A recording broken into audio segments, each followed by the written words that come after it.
Olá, pessoal, sejam todos muito bem-vindos à nossa primeira aula de legislação penal especial. Então, vou me permitir me apresentar aqui rapidamente para vocês, caso alguém ainda não tenha tido aula comigo. Meu nome é Nicole Perim, eu sou delegada da Polícia Civil do Estado de Minas Gerais há quase uma década, passei no edital 2011 e 2012, fui primeira colocada na prova oral, primeira colocada geral entre as mulheres no resultado final, e há mais de 6 anos eu atuo à frente da Delegacia Especializada de Atendimento à Mulher e Combate aos Crimes Sexuais na região metropolitana de Belo Horizonte.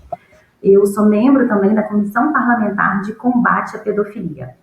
E antes de mais nada, eu queria falar com vocês que, como ex-concurseira, eu sei exatamente a angústia que vocês passam, o medo, a tristeza que bate às vezes na gente, né? Eu já estive aí desse lado e eu só queria dizer que vai dar tudo certo. Tenham certeza que vocês vão passar sim. Eu sei que às vezes a gente fica desanimado, às vezes quando vem uma reprovação, a gente pensa se está no caminho certo, pensa em desistir. Isso aconteceu muito comigo, eu não fui aquela aluna prodígio que passou no 8º período da faculdade, eu estudei muito, foram anos de estudo que valeram muito a pena. Como nosso saudoso Luiz Flávio Gomes falava, né, que a nossa aprovação depende apenas de HVC, horas de bunda na cadeira, né? Então, vamos estudar, vamos focar, e eu quero me colocar inteira à disposição de vocês, se vocês têm as minhas redes sociais aí, então não apenas para tirar dúvida, mas se um dia vocês estiverem mais desanimados, quiserem trocar uma ideia, quiserem conversar, quiserem desabafar, eu estou à inteira disposição. Eu falo que apenas os concurseiros e os ex-concurseiros entendem quem está passando por concurso, quem está fazendo concurso público, né? Quem está de fora, quem nunca passou por essa situação, é muito difícil de entender a nossa rotina, o nosso medo, as nossas angústias, os nossos desânimos.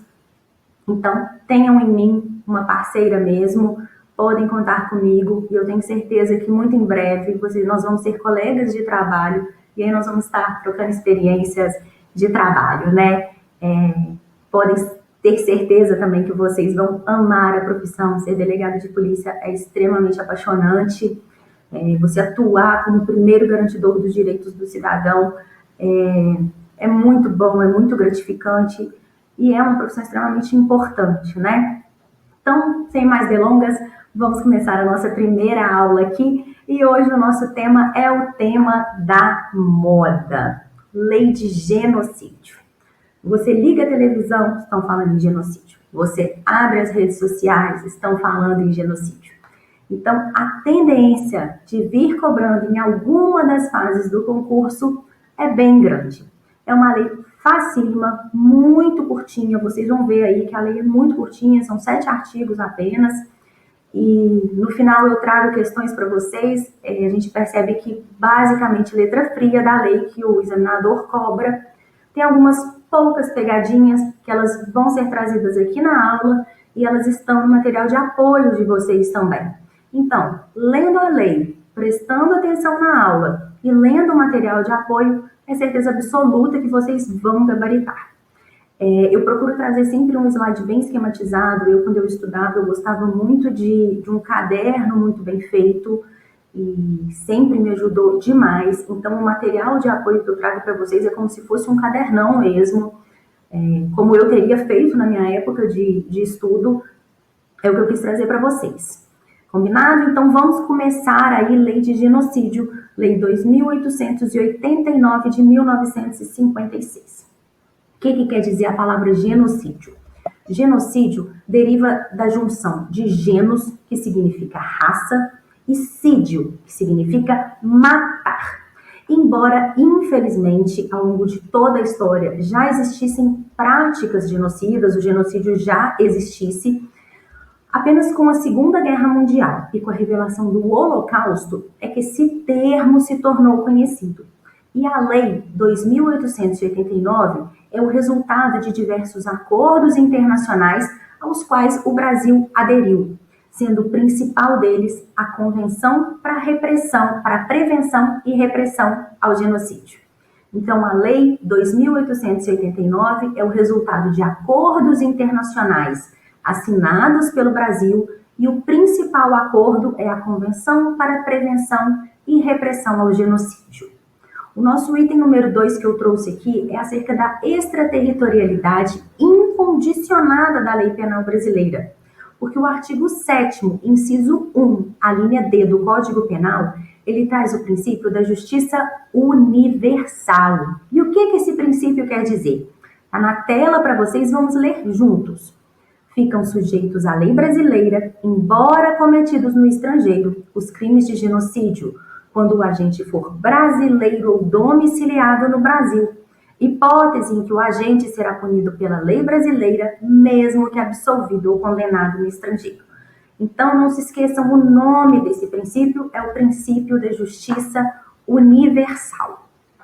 Sobre o bem jurídico tutelado pelo crime de genocídio, algum desavisado, alguém que não estudou, num primeiro momento pode pensar que vai ser a vida, porque o artigo 1º, a linha A, fala sobre matar membros do grupo, ou a integridade física e corporal de uma pessoa, porque a linha B, ela fala sobre causar lesão aos membros do grupo.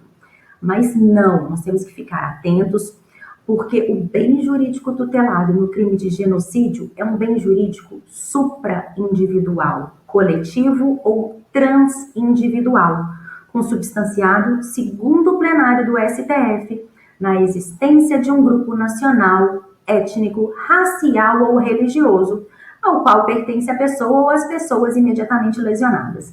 Então, não se esqueçam disso, não se esqueçam dessa expressão. O bem jurídico é supra-individual, transindividual ou coletivo. Consubstanciado em quê? Na existência de um grupo nacional, étnico, racial ou religioso.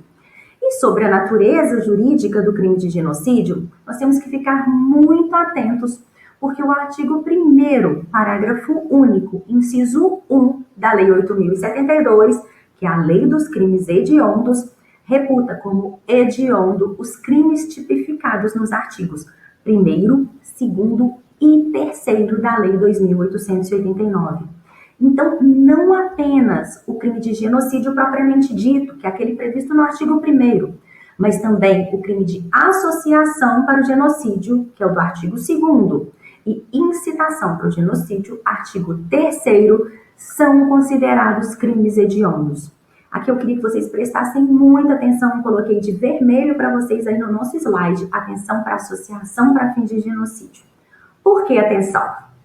Porque, por exemplo, a associação criminosa prevista no artigo 288 do Código Penal, a associação para a prática do tráfico de droga, 35 da Lei de Drogas, não são crimes hediondos, ao contrário da associação para fins de genocídio, que é sim um crime hediondo.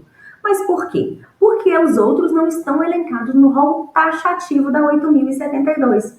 Então prestem muita atenção nesse ponto aqui, porque, embora a associação criminosa do 288 do Código Penal, a associação para a prática do tráfico de drogas, do 35 da Lei de Drogas, não sejam crimes hediondos, a associação para fins de genocídio, artigo 2º, Lei 2.889, é sim um crime hediondo. Não caiam nessa pegadinha na prova.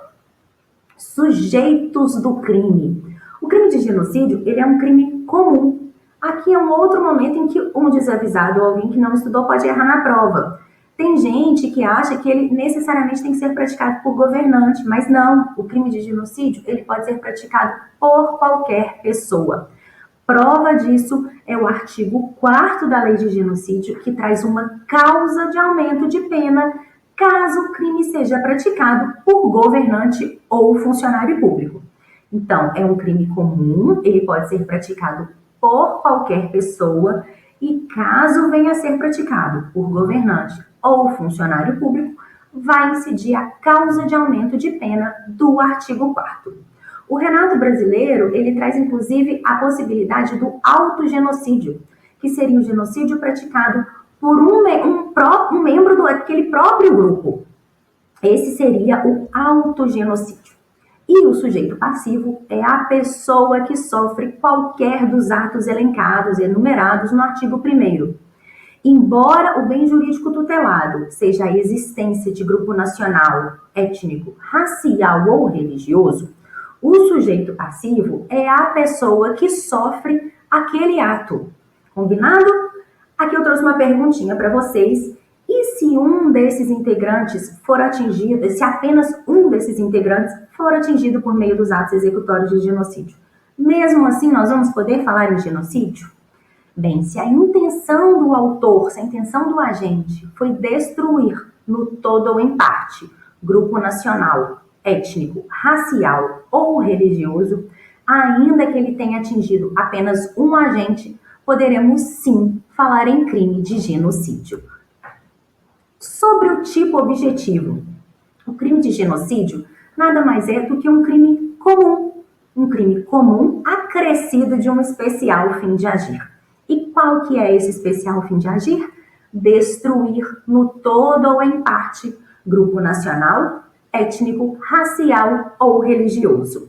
E aí o artigo 1º, ele repete exatamente o artigo 2º daquela convenção que eu falei no início para vocês, a Convenção para a Prevenção e Repressão do Crime de Genocídio. Vamos trabalhar agora cada uma das alíneas desse artigo 1º. A linha A, ela vai falar em matar membros do grupo. Aqui ele repetiu o artigo 121 do Código Penal. Melhor dizendo, ele corresponde ao artigo 121 do Código Penal, exclusivamente na modalidade dolosa. Nós vamos falar isso algumas vezes ao longo da aula e vamos ver também nas questões de prova. O genocídio não é punido na modalidade culposa. Admite-se apenas a modalidade dolosa. Grifem isso aí, por favor. A linha B, causar lesão grave à integridade física ou mental dos membros do grupo. Aqui corresponde ao artigo 129, parágrafos 1º e 2º do Código Penal.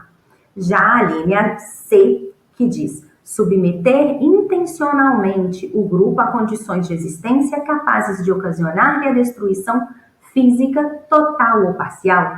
A gente não encontra um dispositivo no Código Penal que corresponda a isso aqui. Aí a doutrina, o Renato Brasileiro, por exemplo, ele cita como exemplos a internação em campos de refugiados, a privação de alimentos e produtos de higiene pessoal, e eles destacam que nessa linha C, a intenção do agente é promover a morte lenta da vítima. Ao contrário do crime de homicídio, aqui vai acontecer uma morte lenta. Trata-se, portanto, de um crime permanente. Anotem aí, puxem uma setinha e coloquem que é um crime permanente. A linha D é adotar medidas destinadas a impedir os nascimentos no seio do grupo. Aqui, como exemplo, nós podemos citar esterilização em massa ou obrigatoriedade da prática de aborto. E a linha E, efetuar a transferência forçada de crianças do grupo para outro grupo. Aqui a intenção da gente é romper o laço dessa criança com um grupo nacional, étnico, racial ou religioso ao qual ela pertence. Nessa linha E, eu gostaria que vocês prestassem muita atenção. Notem que o legislador, ele falou crianças. Ele não falou crianças ou adolescentes, ele não falou menores de idade. Prestem muita atenção nisso. E quem é criança? Segundo o ECA, são pessoas de até 12 anos incompletos. Então, na linha E, o legislador se referiu apenas às crianças, ou seja, apenas às pessoas de até 12 anos incompletos. Não errem isso na prova, prestem muita atenção. O tipo subjetivo do crime de genocídio é o dolo, ou seja, a vontade e a consciência de praticar alguma daquelas condutas previstas no artigo 1º, acrescidas do especial fim de agir, que é destruir no todo ou em parte grupo nacional, étnico, racial ou religioso. Então, o tipo subjetivo do crime de genocídio vai ser o dolo acrescido do especial fim de agir, de destruir no todo ou em parte grupo nacional, étnico, racial ou religioso. Mais uma vez, destacamos aqui que não se admite a modalidade culposa. Acerca da consumação e da tentativa, o crime do artigo 1º, ele se consuma quando se concretizar qualquer das condutas descritas nas alíneas.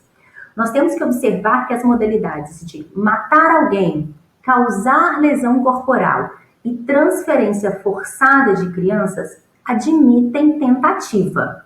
E acerca da tentativa, nós temos que prestar muita atenção, porque o artigo 5º da Lei de Genocídio, nós vamos trazê-lo ao final, vamos repetir essa questão, ele traz uma regra especial em relação ao Código Penal. Nós bem sabemos que o Código Penal trata da tentativa no artigo 14. Agora, a Lei de Genocídio, ela tem uma regra diferente para os crimes tentados, né? Diz que o crime tentado será punido com 2/3 da pena do crime consumado. Então, prestem atenção, é uma norma especial em relação ao Código Penal. Sobre a classificação doutrinária do crime de genocídio, é um crime comum, como nós falamos, pode ser praticado por qualquer pessoa, um crime formal, ou seja, ele tem um resultado, mas a gente não exige a consumação desse resultado. Para que a gente tenha a consumação do delito, né, nós não exigimos a ocorrência desse resultado, melhor dizendo, para que a gente possa falar na consumação do delito, e é um crime unissubjetivo. Ele pode ser praticado por apenas um agente. Aqui a gente tem que citar que, na prática, dificilmente nós vamos ver um crime de genocídio praticado por apenas um agente, porque são crimes que demandam uma organização, um grau de planejamento muito alto. Então, dificilmente vai ser praticado por apenas um agente, mas ele pode sim ser praticado por apenas uma pessoa. Então, na hora da classificação doutrinária, nós temos que falar que é um crime unissubjetivo. Sobre as penas, o crime do artigo 1º da Lei de Genocídio é uma norma penal em branco, às avessas, ao revés ou invertida. Vocês se lembram que a norma penal em branco é aquela que exige uma complementação no seu preceito primário, ao passo que a norma penal em branco, ao revés, às avessas ou invertida, é aquela cujo preceito secundário demanda uma complementação. E é exatamente isso que nós vemos no artigo 1º da Lei de Genocídio, né? Fala lá, a linha A, matar membros do grupo, vai ser punido com a pena correspondente à do artigo 121. A linha B vai ser punido com a pena correspondente ao 129. Então, isso é uma norma penal em branco, às avessas, ao revés ou invertida. Ou seja, aquela que vai demandar uma complementação no seu preceito secundário. O Renato Brasileiro, ele traz pra gente sobre o conflito aparente de normas. Porque o Código Penal Militar, ele prevê o crime de genocídio, seja em tempo de paz, seja em tempo de guerra. Então, a gente pode perguntar, mas como que a gente vai saber se a gente vai aplicar a 2.889 ou o Código Penal Militar? Bem, o conflito é apenas aparente. O Código Penal Militar, no seu artigo 9º, ele traz os requisitos, as circunstâncias em que vai se aplicar aquela lei ao crime de genocídio. Então, se presentes os pressupostos previstos no artigo 9º do Código Penal Militar, ele será aplicado. Caso contrário, vamos aplicar a 2.889. É, portanto, um conflito apenas aparente. Sobre a competência para o processo e julgamento dos crimes de genocídio. No primeiro momento, o crime de genocídio ele é um crime da justiça estadual, mas é cabível um incidente de deslocamento de competência para a justiça federal, porque são crimes que eles causam uma grave violação aos direitos humanos. Então, é muito comum que haja esse incidente de deslocamento para a Justiça Federal. Temos que prestar atenção que, caso a vítima seja índio, necessariamente ele já vai ser julgado pela Justiça Estadual, ok? Então, aqui nós encerramos o artigo 1º da Lei de Genocídio. Vamos passar agora para o artigo 2º, a associação para fim de genocídio. Associarem-se mais de 3 pessoas para a prática dos crimes mencionados no artigo anterior, pena metade da combinada aos crimes ali previstos. É um crime, é uma espécie de crime contra a paz pública e ele exige o concurso necessário de mais de 3 pessoas, que nós podemos ver aí no próprio artigo, né, gente? Associarem-se mais de 3 pessoas. Crime de concurso necessário, mais de 3 pessoas. Para a prática dos crimes mencionados no artigo anterior. Então, ele tem a finalidade específica voltada ao cometimento dos crimes de genocídio. E exige-se ainda mais uma característica, mais uma circunstância, que é a estabilidade e permanência da associação criminosa. Então, nesse artigo 2º, nós precisamos que tenha o concurso necessário de mais de 3 pessoas, a finalidade específica dos agentes voltada ao cometimento da prática dos crimes de genocídio e a estabilidade e a permanência da associação criminosa. Trata-se, portanto, de um crime permanente. É também um crime de consumação antecipada ou resultado cortado. Não precisa que algum daqueles crimes previstos no artigo 1º aconteça. Basta a associação com o fim de praticar algum daqueles delitos que esse crime já vai estar consumado. E é um crime de perigo abstrato cometido contra a coletividade. É, portanto, um crime vago. Passamos agora para o artigo 3º, incitação para a prática do genocídio. Incitar direta e publicamente alguém a cometer qualquer dos crimes de que trata o artigo 1º. Pena, metade das penas ali cominadas.